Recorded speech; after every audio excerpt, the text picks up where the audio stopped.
acknowledge the Gadigal people of the Eora Nation, the traditional owners of this land in which we gather, pay my respects to elders past, present, and recognise that in our industry we have a unique opportunity to incorporate the knowledge and talent and wisdom of the First Nations people into the developments and the built environment. We are champions of industry and government.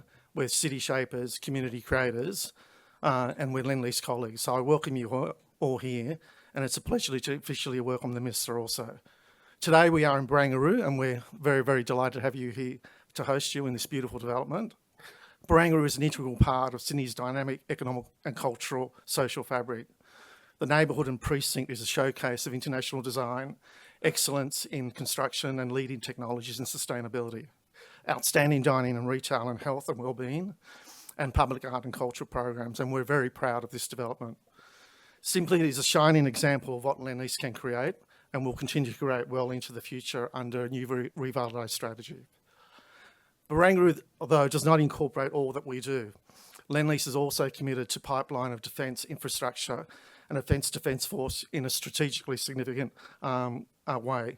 Defence is actually our construction business's largest client, and currently we have $3.5 billion worth of work in construction, $5 billion worth of work in planning, and we've probably delivered about $5 billion worth of work historically in the last 10 years.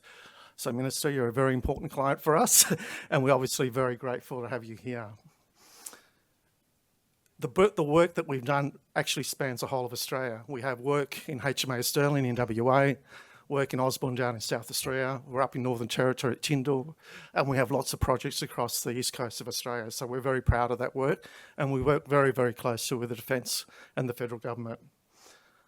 I look forward to hearing what you have to say today, and we understand that getting work out the door and delivered can be a struggle, particularly in the current climate of procurement processes. But we really appreciate the work that we can deliver for you, and we look forward to assisting the federal government and Defence over the next few years. So thank you, and I'll pass on to Ed, who will be your MC for the day. Thank you very much.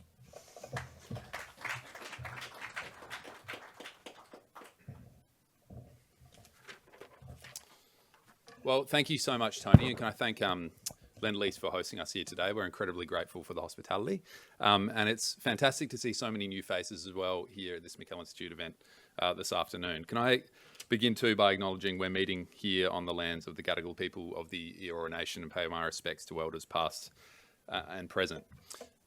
Ladies and gentlemen, my name's Ed Kavanagh. I'm the CEO of the McKell Institute. The McKell Institute is a public policy think tank that works closely with trade unions, civil society, business and government to advance practical policy ideas and to create forums just like this one where those ideas can be explained and interrogated. I want to thank everyone being here today. I want to note the diversity of stakeholders we have in the room. We have folks from the international development sector, from industry, civil society, across the corporate sector and others. Now, shortly we'll hear from the Minister and then commence a moderated Q&A, but I just wanted to provide a little bit of context first for this conversation. Now, for regular McKell Institute attendees here today, you might be wondering, why is a domestic policy think tank hosting a conversation about policy beyond our shores? And our view at the organisation is simply this: Australia can be shaped by an increasingly dynamic global environment, or it can work to shape it. And our policy conversations at home are inextricably linked to a secure and stable world that Australia has a responsibility to try and bend to its interests. But while we believe certainly in an ambitious global Australia, we also recognise that Australia's influence in much of the world is at times checked by its size and its geography. Across the Pacific, however, Australia is uniquely consequential. Now, I'm one of the many Australians in this room who's been lucky enough to travel all across the Pacific Islands, particularly Solomon Islands, over the last few years. And I can tell you, travelling and working in the region shapes you, but it also informs you of the depths of the challenges that our neighbours confront and the outsized impact that Australian public policy can have when we get things right, but also when we get things wrong. Good Australian Pacific policy can be truly transformational. It can change the lives of Pacific Islanders and Australians. It can strengthen Pacific resilience and sovereignty and enhance Australia's international standing and security in the process. But poor policy can undermine Pacific agency, and it can weaken Australia's international standing and security, and I think at times frustrate a region that has in the past been viewed by some cynically as a place filled with problems and not partners. Now, fortunately, Australia's Pacific engagement and policy architecture is, I think, improving markedly. Now, when Minister Conroy was appointed Minister for the Pacific and International Development in May of 2022, he certainly faced a daunting task. As was well covered in the media, the geopolitics had become more complex and precarious, but so too had a whole bunch of other challenges. The post-pandemic economic and development challenges were more complex. The relationships had become complex and precarious. The future of countless Pacific communities were becoming more perilous, being exposed as they are to a worsening climate. So in this context, the government has certainly placed the Pacific at the centre of its foreign policy and placed development policy, as the Minister noted in his Deakin oration last year, to the heart of Australian statecraft. Now, there's a lot to show for it already, which I'm sure the Minister will get into. But I think in leading these efforts, Minister Conroy has demonstrated a clear determination to understand the region genuinely, respect the region, and in doing so, elevated the Pacific portfolio to such a degree that it is now in Cabinet. So folks, to elaborate further on this record of achievement and what's next for Australia's Pacific strategy, please join me in welcoming the Minister of International Development and Pacific, Pat Conroy.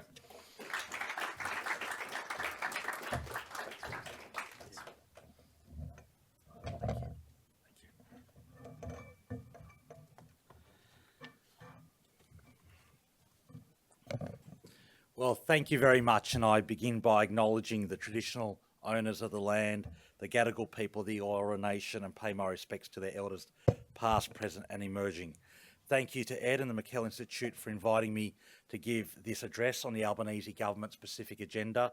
McKell is one of Australia's most dynamic think tanks, and I congratulate you for the quality of your research program. It makes an important contribution to the policy debate in this country. To Tony and his team, thank you for hosting us here in this beautiful building. I'm incredibly jealous that you get to go to work every day in this magnificent spectre of the Pacific Ocean. And yes, it's the Sydney Harbour, but it is the Pacific Ocean, and I'll be reflecting on that in my speech. Ask our friends overseas what springs to mind when they think of Australia, and there will be plenty who immediately focus on our land and think of images of the rugged outback. Endless plains of rusty red, sparsely peppered with low shrubs, maybe a mob of kangaroos hopping off into the distance. It's an image immortalised through words like Dorothy McKellar's The Wide Brown Land for me. But my focus today is on what surrounds our wide brown land. The Pacific Ocean connects us to our nearest neighbours. It's the world's largest ocean. So large that countries across the region now refer to it as the Blue Pacific continent. This Blue Pacific was a central part of Labor's foreign policy commitment at the last election. And in government, we have been working very hard to implement our vision for stronger engagement with the Pacific. And today I'd like to take you through the Albanese Government's Pacific engagement and demonstrate how it reflects Labor's history of working with the region. And I'd like to make the case that under the Albanese Government, Pacific engagement, under the Albanese Government, there has been a truly transformational change in Australia's approach to the Pacific. But also I think there's a case to be made for all of us, all Australians, to pay a lot more attention to the Blue Pacific continent at our shores. Now, ladies and gentlemen, next year will be 10 years since Peter Dutton was caught on a hot mic joking about the Pacific, saying that, and I quote, "Time doesn't mean anything when you're about to have water lapping at your door." 10 years since that happened. It feels a bit like Groundhog Day when we now have Mr. Dutton talking about ditching Paris targets and a cavalier attitude to climate change, which is being thrown around yet again. This core aversion to acknowledging that climate change is real, that it poses an imminent threat to the Pacific, drastically undermined the former government's Pacific relationships. The Coalition described its Pacific Step Up as one of Australia's highest foreign policy priorities. But no matter what measures were put in place, the last government's inability to accept climate change as a central pillar of how the Pacific saw its own security fundamentally unstuck their policy. Labor knew we had to carve a different path. and I was incredibly proud to take a comprehensive package of Pacific policies to the last election.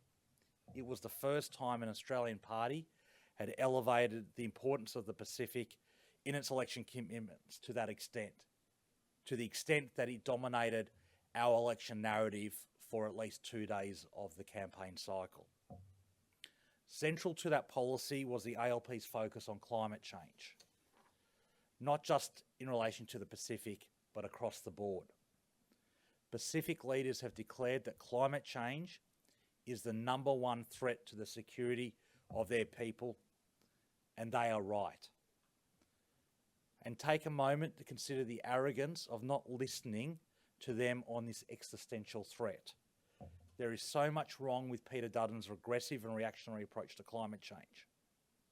But one aspect that has not received sufficient attention is the enormous damage it would do to Australia's Pacific relationships.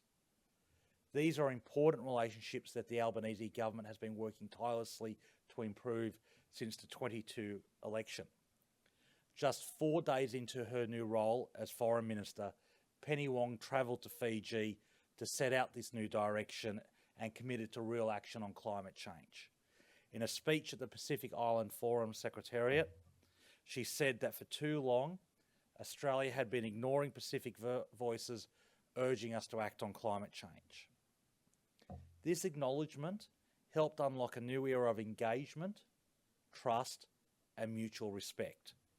Since that time, we've brought energy, focus, and strategic coordination to Australia's Pacific relationships. This extends across the Cabinet room, from the Prime Minister to the Deputy Prime Minister, the Treasurer, Attorney General, Minister for Home Affairs, and so many other colleagues. A great example of this is our commitment to our relationship with Papua New Guinea. Earlier this year, PNG's Prime Minister Marape became the first Pacific leader to address a joint sitting of the Australian Parliament.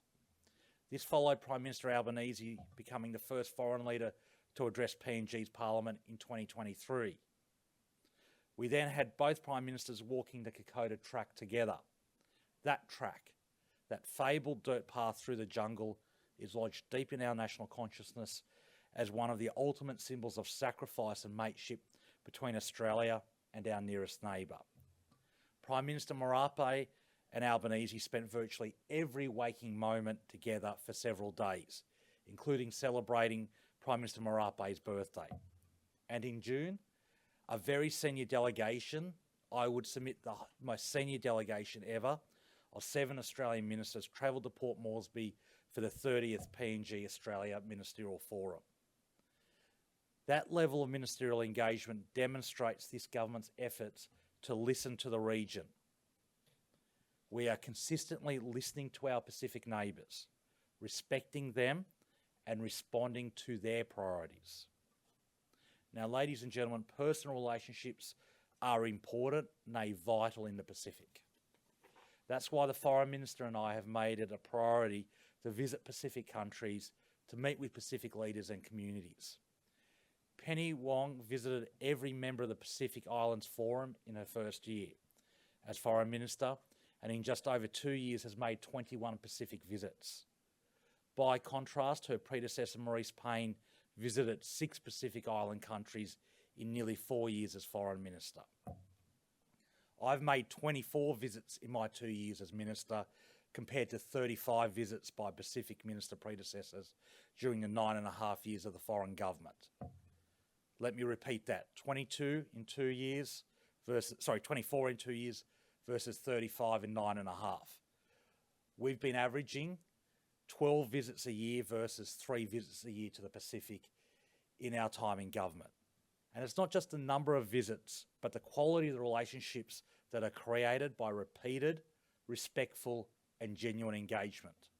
For example, I've visited Papua New Guinea 7 times in 20 months, Vanuatu 4 times, and Fiji 3 times.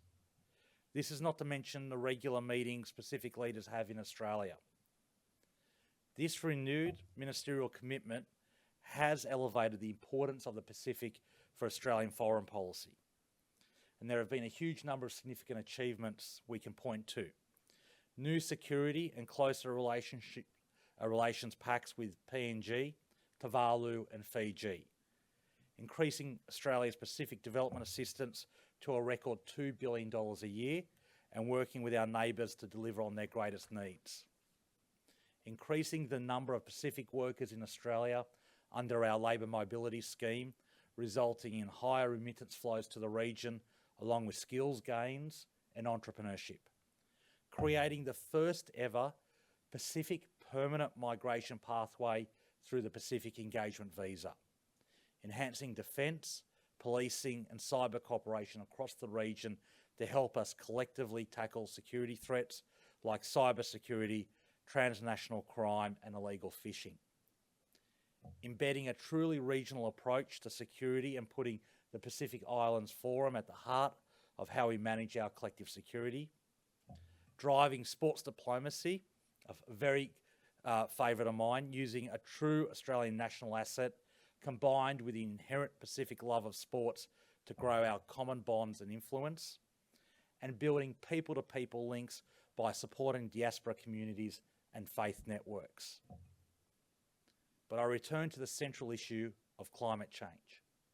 Committing to real domestic action on climate change has ushered in a new level of Pacific trust and mutual respect, because action at home is critical to credibility abroad. This includes our commitment to reduce Australia's emissions by 43% by 2030 and to reach net zero emissions by 2050. Commitments now enshrined in legislation. Our strong domestic action has enabled us to put climate change at the centre of how we work with the Pacific. We've established a new Pacific Climate Infrastructure Financing Partnership, which is building climate-resilient infrastructure for Pacific communities. Infrastructure sturdy enough, for example, to withstand the next cyclone. We're investing in off-grid renewable energy generation projects for remote and rural communities in PNG, Vanuatu and Timor-Leste. We've made a foundational investment of $100 million in the Pacific Resilience Facility, which will deliver adaptation projects for the Pacific by the Pacific. We've supported Vanuatu's request to the International Court of Justice for an advisory opinion on climate change. We've supported the ongoing applicability of the law of the sea and the implications for statehood in the face of rising oceans. And critically and incredibly important symbolically, our landmark Whālipili Union Treaty with Tuvalu sets out the world's first treaty-level agreement on a pathway for mobility with dignity as climate impacts worsen. And in another world's first, in a legally binding agreement, the treaty recognises Tuvalu's statehood and sovereignty will continue, notwithstanding the impacts of climate-related sea level rise. Recognising many Tuvaluans want the choice to remain on the land of their ancestors, the treaty provides for enhanced climate adaptation and mobility with dignity, giving Tuvaluans the choice to stay or pursue new opportunities in Australia. This is truly the most significant agreement between Australia and a Pacific country since the agreements for PNG's independence in 1975. It will elevate the relationship between Australia and Tuvalu to a deep and comprehensive partnership, a true partnership between friends. And despite Green Senator David Shoebridge's doomsaying earlier this year, predicting that the agreement would unravel following Tuvalu's election, implementation of the treaty is progressing well in both countries. Our efforts on climate change have been received very well in the Pacific. While some people would like us to move faster, there is an understanding that the transition underway in Australia and the serious commitment of the Australian Government. In conversation with Pacific counterparts, I find there is a much better appreciation of what the Albanese Government is doing on climate change than on the part of some Australian commentators who prefer to tell the Pacific what to think rather than listen to the Pacific. The Albanese Government's efforts build on a proud Australian Labor Party history of working with the Pacific. Take the great Gough Whitlam, whose portrait greets me every time I walk into my office in Parliament House.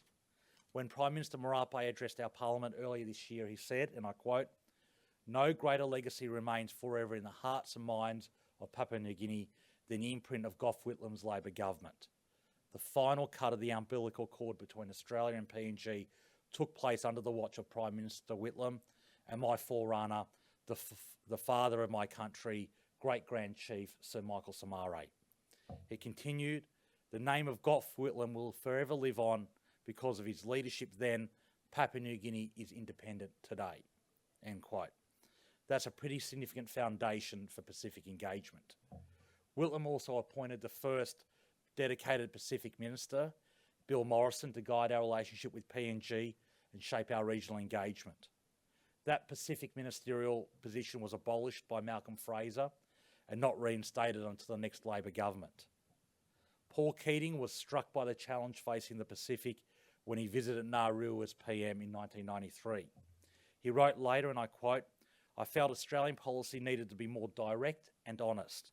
I also accepted that such an approach would require active engagement by Australia at the highest level." End quote.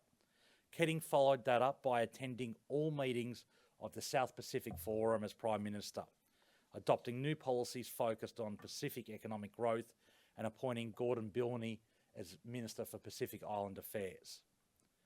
That position was again abolished when John Howard came to power, and he had no dedicated Pacific minister between 1996 and 2007. Under the Rudd and Gillard governments, the position of Parliamentary Secretary for Pacific Affairs was held by Duncan Kerr, Richard Marles and Matt Thistlethwaite, and it's fair to say that in our current Deputy Prime Minister, we've got no greater enthusiast for our Pacific engagement, and he's a huge asset complementing Foreign Minister Penny Wong and Prime Minister Albanese. But Tony Abbott abolished the Parliamentary Secretary for the Pacific position in 2013. This pattern of Labor elevation and Liberal diminution was only broken by Malcolm Turnbull, who appointed a Minister for International Development and the Pacific. So while Pacific policy is more often than not bipartisan, Labor governments have taken the Pacific more seriously and have devoted more policy and political resources to the region. Prime Minister Albanese's recent changes to the ministry include having the Pacific Minister in Cabinet. This presents a huge opportunity to give a stronger voice to issues that are important to the Pacific family, of which Australia is a proud part. Labor has always understood the importance of the Pacific. In his first significant speech as Foreign Minister, Gareth Evans spoke about the region in ways which still resonate today. Evans said, and I quote, "We have clear geopolitical or strategic interests in preserving and promoting peace in the region, in promoting internal political stability and the peaceful evolution of democratic political systems in the island states, in keeping the region free from destabilising activity by any external power or group." Later he wrote, "Notwithstanding our greater size and economic capacity, we want to approach the region within a framework of regional partnership, not dominance, not regarding the South Pacific as our sphere of influence, but a region of mutually reinforcing opportunity." End quote. He emphasised the need to uphold the principles of sovereignty, regional cooperation and security through economic and social development. The concepts that Gareth Evans laid out more than 30 years ago remain highly relevant today, but the circumstances in which we are operating have changed dramatically. The strategic context we find ourselves in is multidimensional. The world is more connected than ever. Phones and access to data are ubiquitous, and Facebook is the most popular way of keeping in touch across the region. We have people travelling across borders more than ever. We also have significant economic connectivity and trade links which sit alongside our governmental and people-to-people links. With those growing connections, there are now more external partners showing greater interest in the Pacific than ever before. The Foreign Minister has spoken recently about how we are now in, and I quote, "in a state of permanent contest in the region," and how there is no rewind button to regain the ground that the former government lost. In that period of the last government, when the coalition abandoned the field, China was able to advance its national interests in ways that have, at times, differed from our interests and from others in the region. We want to see a region where states can exercise sovereignty free from coercion and in accordance with international law. We want a region that is peaceful and stable. So we need to work with the Pacific to ensure that it remains in the driver's seat, engaging with China and other partners on its terms to meet its ambition for a region that is peaceful, safe and prosperous. Now, of course, we recognise Australia's own success story would not be what it is today without China. So we'll always support partners in the region to explore economic growth opportunities. But we expect that that is not accompanied by coercion and interference. The Australian government takes an open approach in listening to our partners and delivering on their priorities, and we have called on China to do the same. China should be more transparent in the aid it is giving and should treat infrastructure projects as opportunities for the Pacific to grow local employment, skills and procurement. Infrastructure should be climate resilient, high quality and meet safeguards and inclusion benchmarks. The region has spelled out these priorities in the Pacific Quality Infrastructure Principles. That is what Pacific countries have asked for, and we encourage any country that wants to support the Pacific to use these principles as their starting point. The region has also spelled out in the 2022 Pacific Island Forum Leaders Communique that the security of the Pacific is the shared responsibility of the Pacific family. Australia is building on decades of law enforcement cooperation, investing to play our part in keeping and building peace in the region. We have pledged to the Boy Declaration on Regional Security and its expanded concept of security. And we are working with our Pacific partners to respond to natural disasters, maritime security demands, and new threats such as cyber.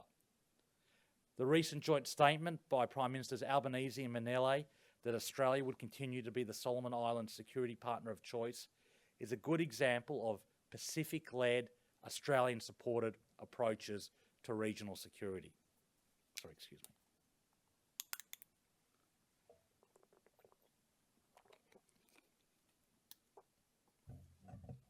Now, ladies and gentlemen, the strategic environment we face demands a multifaceted approach.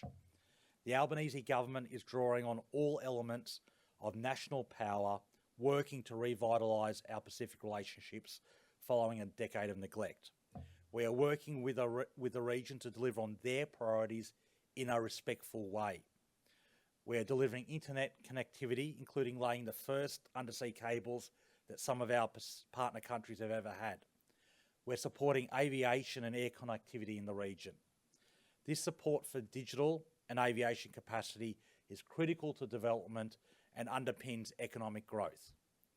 And we are working with partners across the Pacific to deliver migration options that expand our people-to-people links. The Rudd government established the first pilot for a Pacific seasonal worker scheme in 2008. This was the predecessor to today's Pacific Australia Labour Mobility Program. This PALM program has become a true success story in forging links with the Pacific, and we have now tens of thousands of Pacific women and men filling gaps in our labour market. They are earning remittances that support home communities and families. They are developing skills and experience which are helping them to set up their own businesses and employ others when they return home. I've met countless PALM workers across Australia and during my visits to the region. I've been impressed by their commitment, work ethic, and the contribution they are making to their Australian host communities and to their home countries. That's why the government has taken active policy decisions to expand the PALM. I'm also so excited about our new Pacific Engagement Visa. The Pacific Engagement Visa establishes for the first time in Australia's history a dedicated permanent migration pathway for the Pacific. And we're beginning with a quota of up to 3,000 visas per year.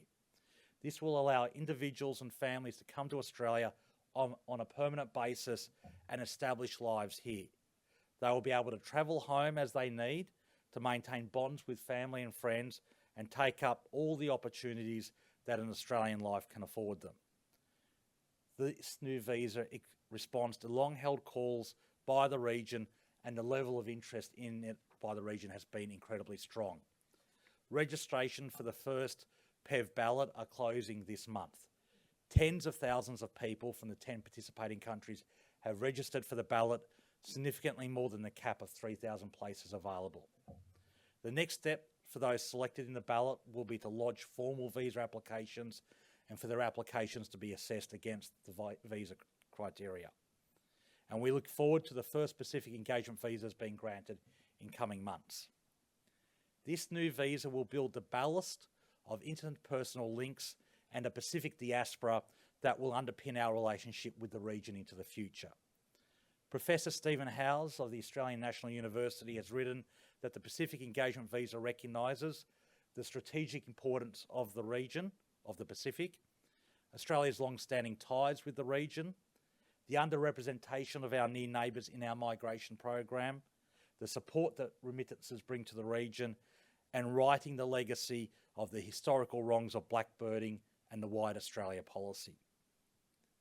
The waves of migration to Australia, particularly following World War II and with the formalisation of our multicultural policy, have made our country a richer, more unique place in the world.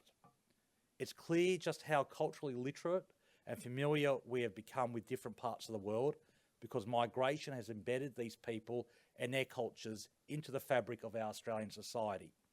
And so now, through the Albanese Government's efforts in the Pacific, and particularly through the Pacific Engagement Visa, I think we need to enter a new phase of our multiculturalism.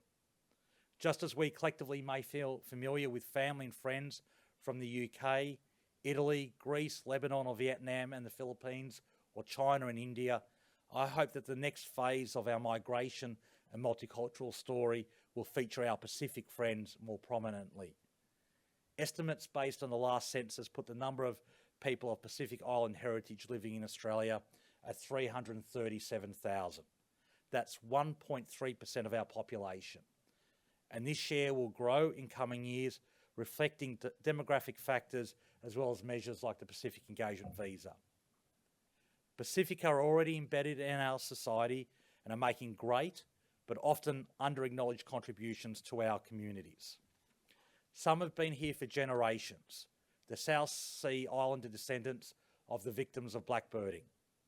We need to acknowledge and recognise their stories and their histories because they are part of our history.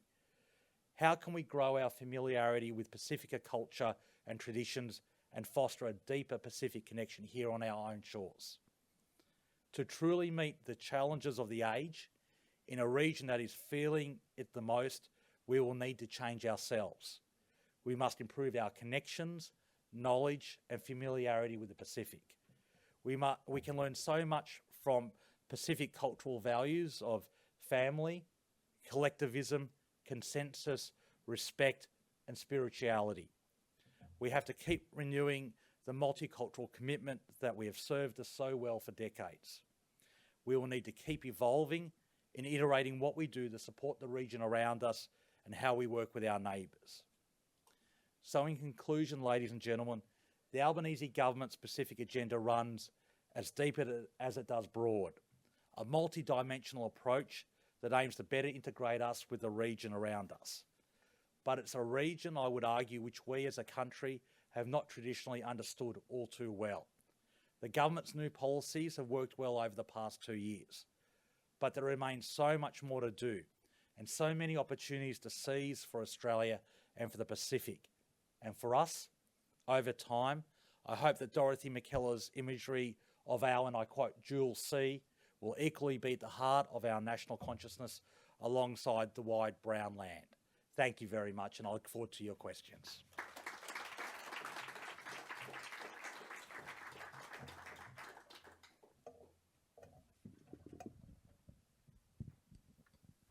Sounds great.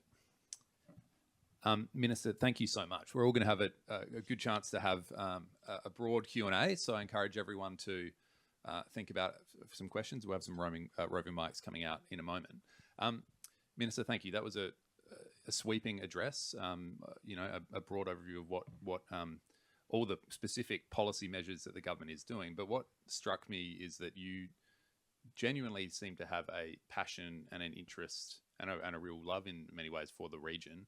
I was wondering if you might be able to reflect a little bit on your own personal journey with your relationships with the Pacific, what you think people in Australia might not be aware of about the region, and a little bit of your own personal sort of reflections on the region. Thanks for the question, Ed. And I think it's a requirement for this job that you've got to be an enthusiast.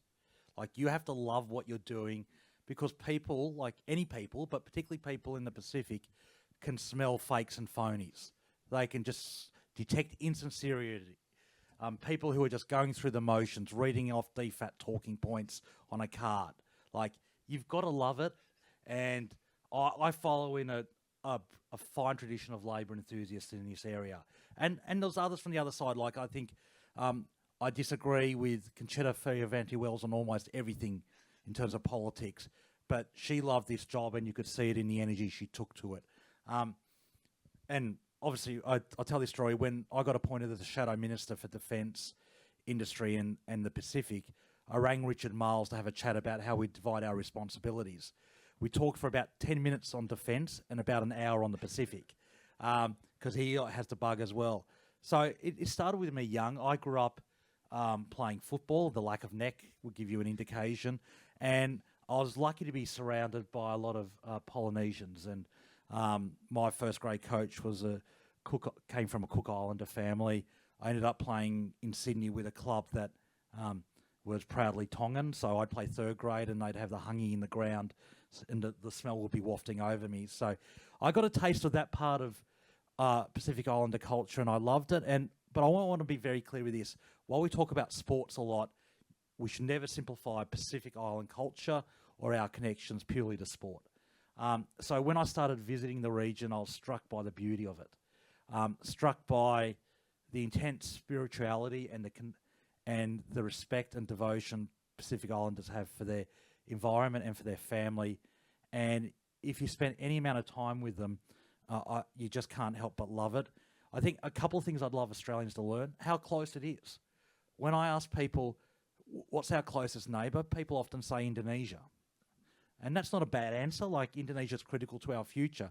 But when I say you could literally swim to our closest neighbour, a Pacific country, if you weren't worried about crocodiles, and you should be, people, Sing Sing, 4 kilometres away, Papua New Guinea. And then the history in our country, the legacy there is just really important. The other thing I've got a tip, and there's people in this room who are much more expert than me, is you've got to learn about the Pacific Pause. And I was really lucky to be guided by the then New Zealand Minister for Pacific People, Bill Seo, and he taught me that no matter how long that pause is, you never fill it, and you show respect and you understand where you are, and so it's all about approaching these things with respect and humility. So you reflected at the end of your remarks, about, and I mentioned this from the outset, the Pacific became sort of front of mind all of a sudden in the May 2022 election, with this increasing geostrategic competition. In many people's minds, the Pacific now is only really thought of in some ways in that way. People who are maybe less familiar with the region. Obviously the government has followed through with a sweeping agenda, a real dedication to the various areas you've mentioned. How do you communicate to the Pacific that this isn't just a sort of cynical exercise, that it is very genuine, that the Australian government and people are really committed to this approach, rather than it being merely a response to a perceived threat from an adversary? Well, I think you're absolutely right that there is skepticism out there, and that's why we always have to build on my side of politics, the credibility of the long engagement. Like Gough Whitlam saying, if he did nothing else in his political life than support independence in PNG, he would have died a happy man. Like, just shows that credibility. Like Hawke's involvement in opposing nuclear testing in the Pacific, helping support the Treaty of Rarotonga, what Paul Keating did, like, that is credibility that gives us, runs on the board to say, this is not about great power competition. That's a factor. There's no point denying it, but the Australian Labor Party has always seen the future of Australia entwined within the future of the Pacific. Our prosperity and our stability relies upon the prosperity and stability of the Pacific. You just can't think of it any other way. We are of the Pacific, and we need to recognise that. And climate change is critical to that. Like Prime Minister Albanese has used this term. Climate change is the entry ticket. It's the price you pay to even just start engaging with the Pacific. It's not sufficient in itself, but you can't get through the door unless you demonstrate that you're serious about taking action on climate change. I'll throw to the audience in a moment, but one specific policy question. You talked about the seasonal worker program, the success, the expansion of that. I think there's huge benefits for that for so many people in the Pacific. As I mentioned at the outset, the McKell Institute primarily works on domestic policy issues. One of the constant issues we're hearing about is, labour shortages in not just the regions, but in aged care and these growth sectors. Is there sort of an appetite or interest from either the Pacific or the government to think about ways that something like the seasonal worker program could be extended beyond just, primarily regional work into some of these other critical frontline service industries over time? Well, we are thinking about it, and we are expanding it, and we have expanded it. So we've got the sort of traditional seasonal worker stream, which is concentrated on things like agricultural fruit picking. There's the 4-year long-term visa for things. It's dominated at the moment by meatworks, but importantly, one of our election commitments that I announced was an aged care trial. So we've got 500 aged care workers from the Pacific working in aged care homes right now. And importantly, and this is where there's challenges, because this scheme is not without its challenges. We have to ensure that it complements what the Pacific wants to do. It can't be driving brain drain. And so, for example, Prime Minister Albanese and I in 2022 visited the Australia Pacific Training Centre in Fiji that is training aged care workers. And the facilities there are better than any training facility in Australia for aged care workers.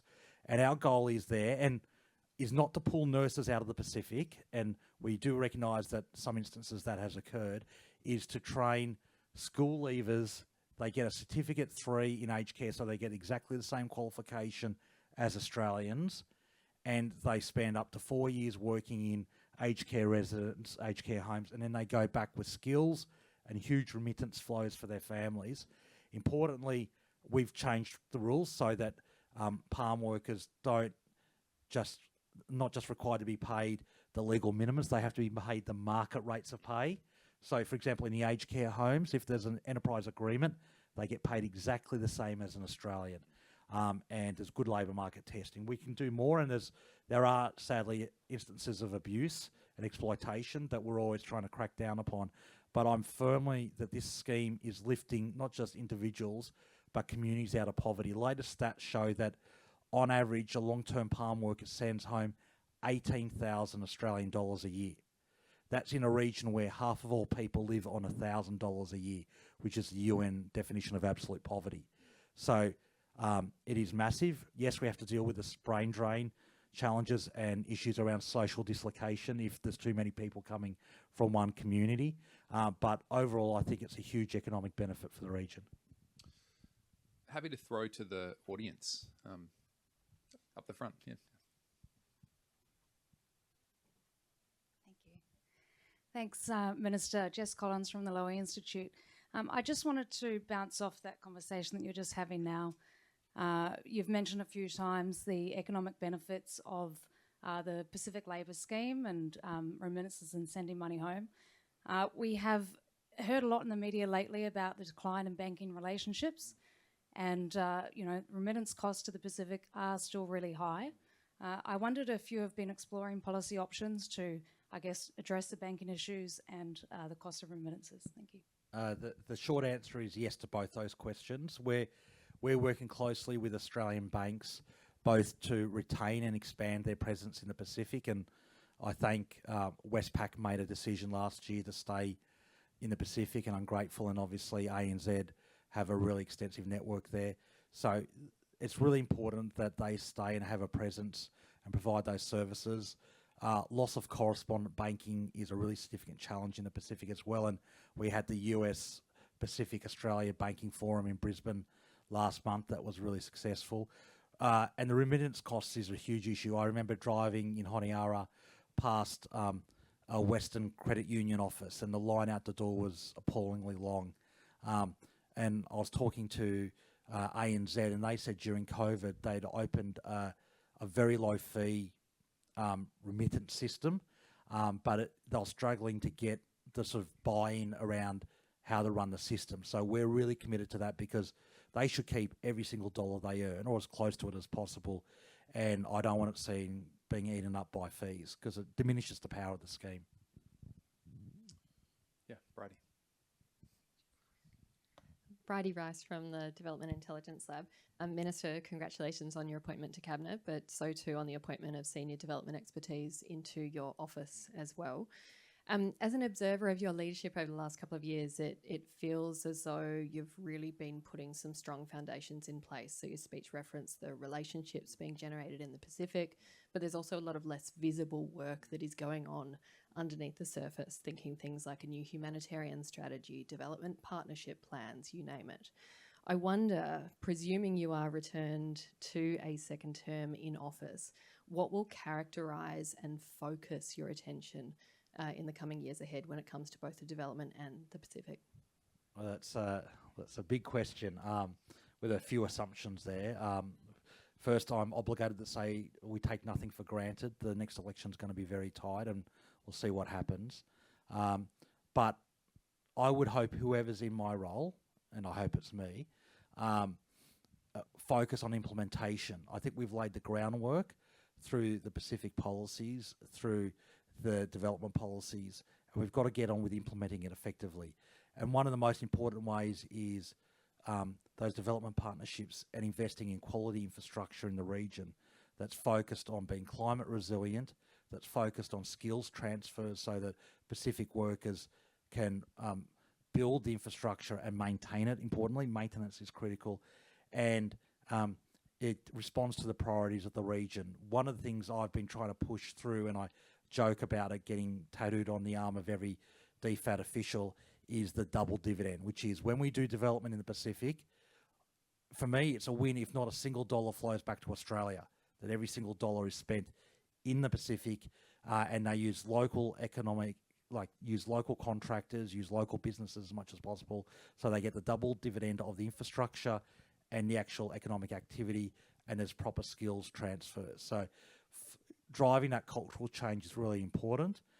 Obviously, a key part of our development policy is implementing 80% targets, so that 80% of our programs have a gender objective and 80% have a climate objective. And I want to see that followed through, and that can be transformational as well in helping support the struggle for gender equality in the region. We'll go at the back, and then we'll go over the other side of the room in a moment.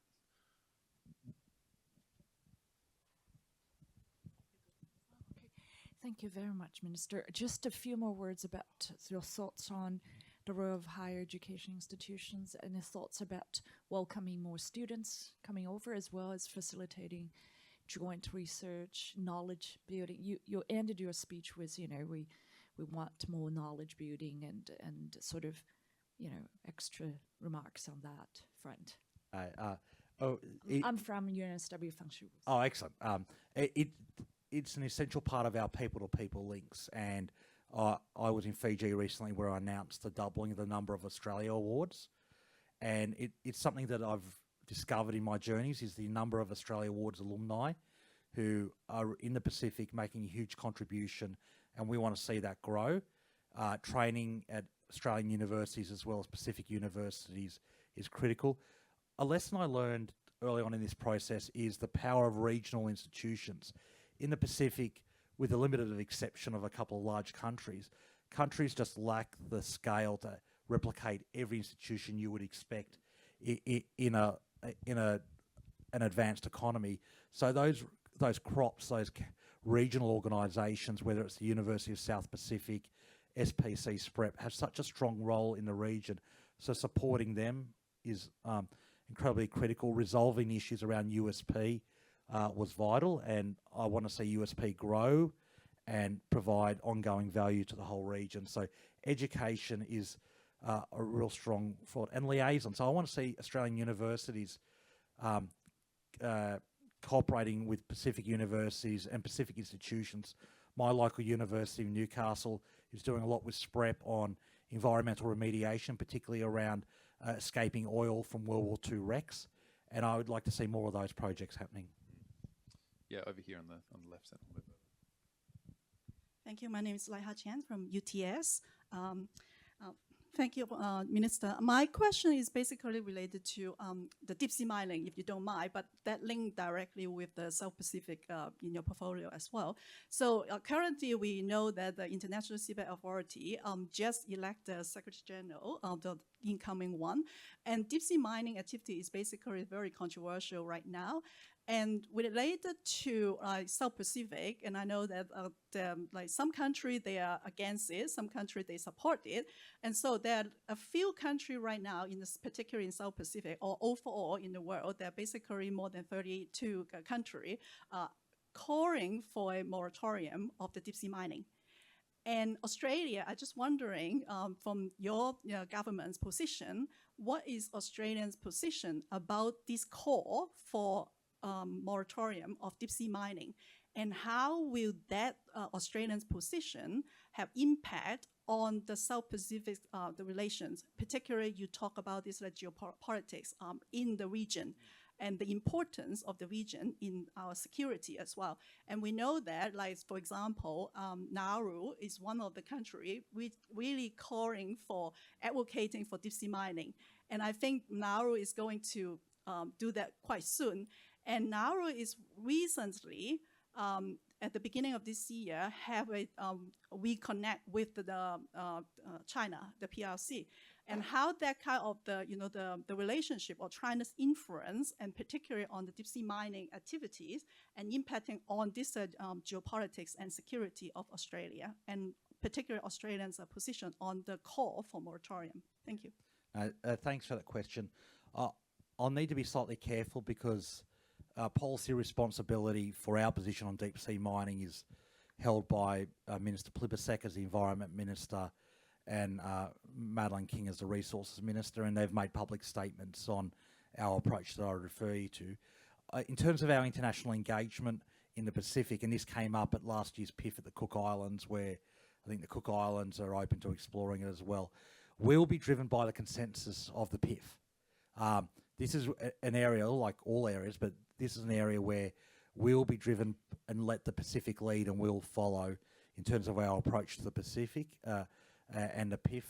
And the leaders' communique last year talked about requesting that the Secretariat produce some analysis and some guidance on how Pacific Island countries can approach it.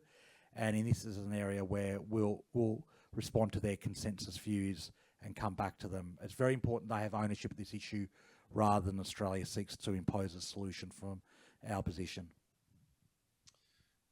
Matthew. Oh, so do you want to go? Yeah, at the back. Yeah, Nisambula Vinaka and G'day, Professor. My name is Chochi Ravulo, Professor and Chair of Social Work and Policy Studies at the University of Sydney and Adjunct Professor at the University of the South Pacific. I've got two related quick questions that are from a bigger picture perspective on the privileging of Pacific Indigenous ways of knowing and doing, being and becoming. I got back last night from Fiji, where I attended a meeting yesterday with UNICEF and DFAT on how do we continue to develop the workforce associated with child protection and family strengthening across the whole region. One of the challenges is this ongoing privileging of Western knowledges in dealing with social and welfare needs. So that's in the region, let alone here in Australia with the diaspora. We constantly see challenges with Pacific overrepresentation in the legal system, in health needs. A lot of it's to do with, again, Western perspectives on health and education, on the law, on legal engagements, with welfare needs. Loving everything that the government is doing, especially with the visas and the ability for us to come into the country and form a diaspora. But how do we meaningfully ensure that in Pacific Indigenous, again, ways of knowing and doing, being and becoming are meaningfully included in international development in the region and also within our social systems and structures here in Australia to ensure that there is levels of social cohesion and inclusion. Thank you. Thanks. It's a great question, and one part of our policy that I didn't go into a lot of detail in my speech is the inclusion of a First Nations approach. We've appointed a First Nations ambassador who has travelled in the Pacific, and he'll get more involved, and we really want to lean on the wisdom of the First Nations wisdom of Australia, linking into the Indigenous knowledge in the Pacific. And we're trying to include that in all that we do. The development policy highlighted this as a critical path forward. As with everything, implementation will be where the rubber meets the road. And part of it is also about a genuine commitment to listening to local priorities. Like, that includes Indigenous voices. So I think that's going to be critical to how we embed it into our development approach to the Pacific. On social cohesion and diaspora back here, it's a challenge that we have to work through. I live and breathe it in my particular region, which has got significant diaspora. Part of it is cultural, part of it's also economic. We should be very frank about overrepresentation of Pacific diaspora in lower SES levels. And people like Jim Chalmers are very focused on it, given he represents the mighty Logan area that has got a huge Pacific diaspora. So I don't have a solution for you, but we're open ears on how we engage more effectively, because what we're doing now is not sufficient. Hi, Minister. Matthew from the Sydney Morning Herald. A question combining your two portfolios. The government recently made the significant announcement about foreigners serving in the Australian Defence Force, and in the first instance that's limited to the Five Eyes nations. That came as a bit of a surprise to some people, because there's been a big discussion about Pacific Islanders serving in the Defence Force, and some leaders are quite enthusiastic about it, like James Marape. Could you say a little bit about why in the first instance and not the Pacific? Are there any complications there? And if so, when could you expect Pacific Islanders to be serving, and how significant could the numbers be in the ADF? Thanks, Matthew, for that excellent question that not only treads on my portfolio, treads on the DPM's portfolio and Matthew Keogh. So I want to be respectful, but both the DPM and I have been very open that we want to see Pacific recruitment into the ADF. We want to see that, and we're working on it right now. Why we chose the Five Eyes first was a couple of factors. One, the Five Eyes engagement is with permanent residents who've lived here for at least a year. So that's concentrating on onshore recruitment of non-Australian citizens, and that immediately opened up 800,000 New Zealanders to the recruitment pool. So that was the most efficient and effective way of opening up the recruitment pathway. And obviously there was a level of security checks that we're familiar with. What we're thinking about with the Pacific, and again, this is not a formal policy position, but where we're trying to engage is recruitment from the Pacific, not of Pacific Islanders living in Australia. So that's different, that's more complicated. You need to deal with the education systems and making sure that the applicants have the level of skills and education that's needed. You also got to make sure that we're not just pulling people out of existing defence forces, the Fijian Defence Force, the Papua New Guinea Defence Force, for example, or the Tongan Defence Force. So we're working through those options. But you're absolutely right, there's a level of enthusiasm in the Pacific for this, and I'm really excited about the opportunities. The Pacific has a strong, proud record of involvement in defence forces around the world. Obviously, you've got Fijians and Solomon Islanders serving in the UK military right now. You've got Micronesians from the compact states are completely overrepresented in the US military in terms of as a percentage of the total population. So there are exciting opportunities, and what I'm most excited about is it's something, if we do it right, that provides a win-win for the region as well as Australia, because our greatest recruitment challenges aren't in infantrymen and women. We've got a lot of people who are happy to join the infantry. It's in the skilled trades where we face significant skill shortages. So if we get this right, we can be in a position where we recruit school leavers from countries like Papua New Guinea. We give them a trade in fitting and turning or a diesel mechanic. They serve in Australia, and they're able to return home with a trade that can open a business and obviously an Australian pension of some sort.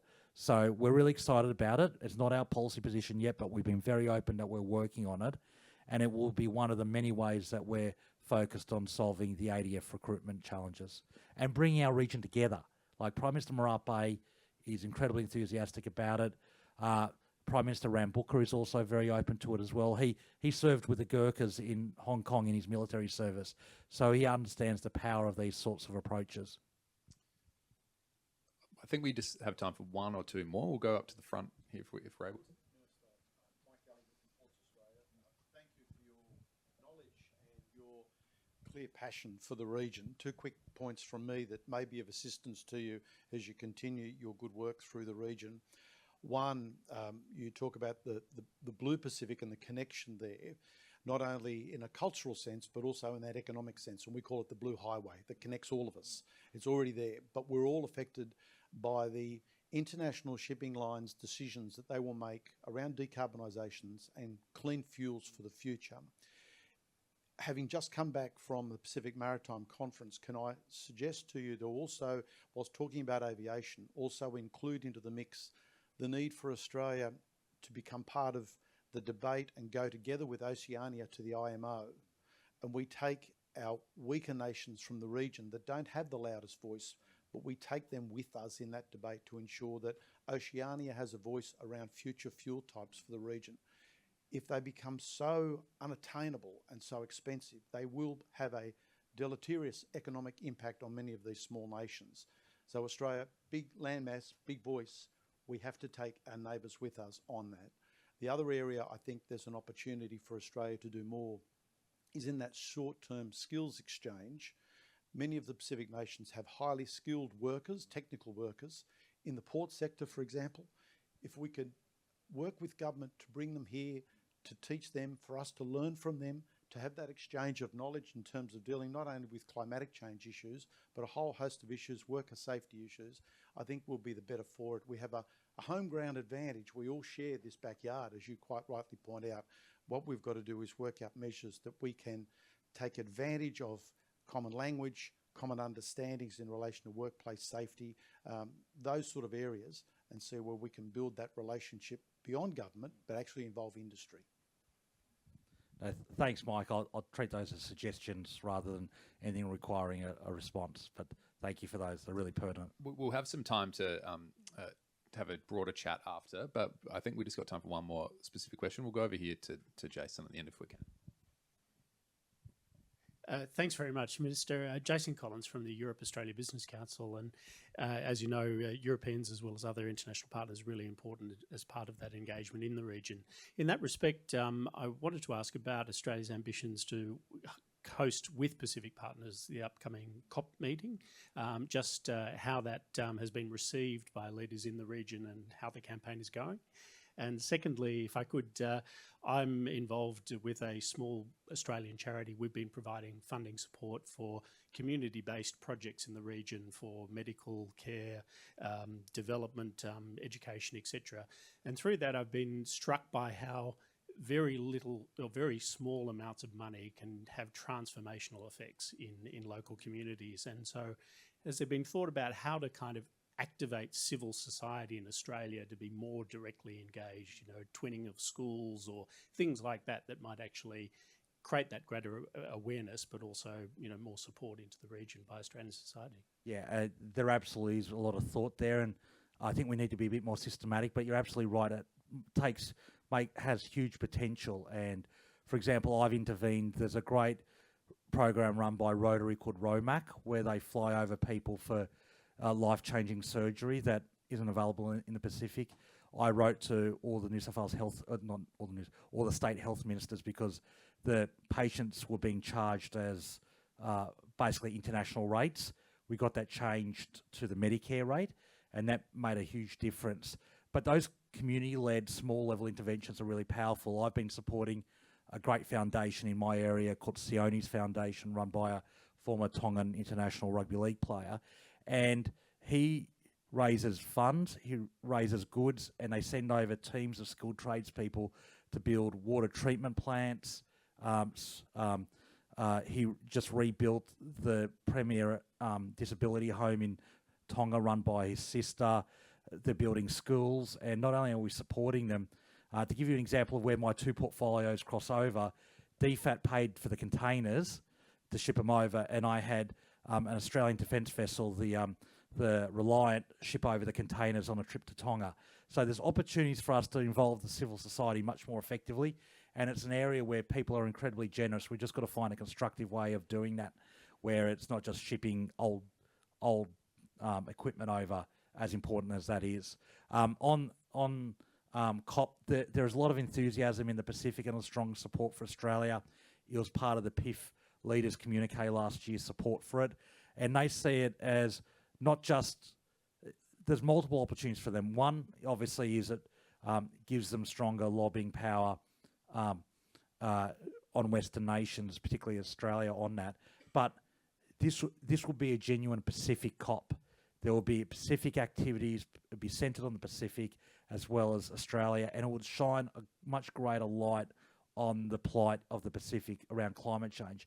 I've attended a couple of COPs, and they're important, but I do feel like Pacific voices are consistently underheard in those fora, and anything we can do to support stronger Pacific voices, even when they're saying to Australia, we want you to do more, is a good thing, and that's why a Pacific COP co-hosted by Australia would be really important. Well, on that note, I think, Minister, thank you so much for joining us today. It's been a really broad discussion. There's some lunch over in the corner that will be served in a moment, so I encourage everyone to stick around.